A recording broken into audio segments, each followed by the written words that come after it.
ভর্তা তো অনেকভাবেই খেয়েছেন, কিন্তু আমার মতো এভাবে কি কখনো ভর্তা বানিয়ে খেয়েছেন?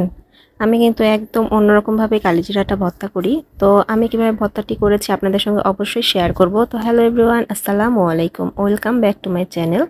আশা করছি আপনারা সবাই অনেক বেশি ভালো আছেন। আল্লাহর রহমতে আমিও অনেক ভালো আছি।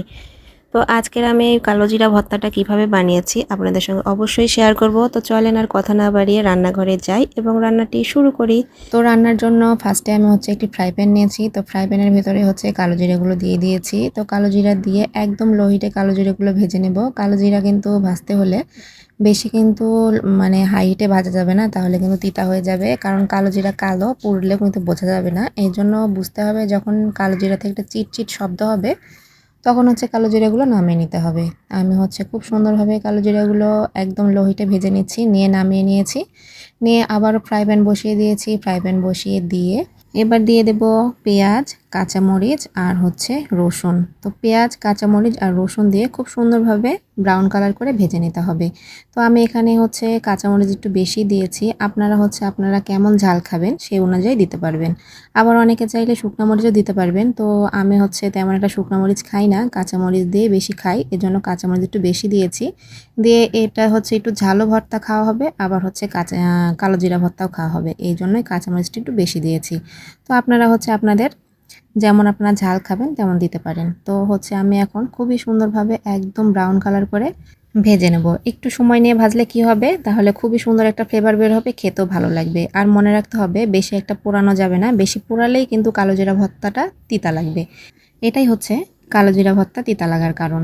তো কালো জিরা ভর্তা গরম ভাত দিয়ে খেতে কিন্তু খুবই ভালো লাগে। আমি কি করি, আমি একটু বেশি করেই করে নিই, করে নিয়ে ফ্রিজে রেখে দিই, তাহলে মানে 7 দিন অনায়াসেই খাওয়া যায়। তো আপনারা চাইলে একটু বেশি করেও করে নিতে পারবেন, করে নিয়ে ফ্রিজে রেখে দিবেন, তাহলে অনেক দিন খেতে পারবেন। তো আমার ভাজাটা প্রায় কমপ্লিট হয়ে গিয়েছে। একদম ব্রাউন কালার করে কাঁচামরিচ, পেঁয়াজ আর রসুন সুন্দরভাবে ভেজে নিয়েছি। নিয়ে এখন শিলপাটাতে বেটে নিচ্ছি। আপনারা চাইলে ব্লেন্ডারও ব্লেন্ড করে নিতে পারেন। তো আমার মনে হয় আমার কাছে শিলপাটার ভর্তাটাই বেশি ভালো লাগে, এই জন্য আমি শিলপাটাতেই বেটে নিচ্ছি। তো শিলপাটাটা আগে ভালো করে ধুয়ে নিয়েছি। ধুয়ে নিয়ে এর ভেতরে পেঁয়াজ, কাঁচামরিচ আর রসুন খুব সুন্দরভাবে বেটে নিচ্ছি।